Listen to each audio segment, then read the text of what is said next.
Well, I think 5 years ago, like brand new rink, and it's kind of a new sport for a lot of the fans out here. So, I mean, within the 5 years, they've learned a lot, probably a lot of the rules, and just a lot of how the game goes, systems and everything. So, I think they've become a lot smarter, probably.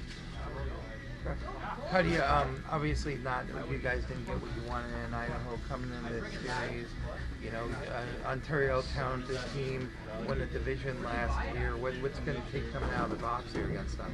I just think being smart and playing systems, and, doing what coach wants, really, and just a lot of hitting, being physical, and like I said, just systems. I thought our special teams were good, but they can always improve, and you can't rest your hat on one weekend of having decent special teams. And they weren't decent enough because we didn't score enough power play goals. So we worked on the power play all 3 days, and I thought it was a good week of practice. I thought an intense week that shows me that these guys really want to win, and that's a real big plus for us. I know you didn't get a victory, but were there a couple of guys that sort of impressed you coming? I know you had them in camp and everything, but the competitive games were a little bit.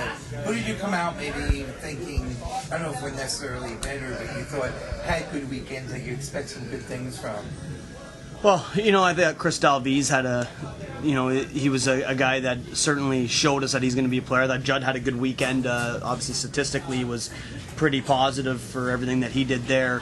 I think there's also an element of we didn't get enough from the guys that we depend on, and guys like Oren Eisman and James Bates and Craig Villette and Kelly Chewy, those guys were kind of held off the score sheet for the most part. Bates had one goal, but it wasn't a line combination tic-tac-toe goal. It was actually off a line change, and he kind of got sprung on a half breakaway. So those guys certainly need to step up and bring their game to the next level, and I'm confident they'll do that.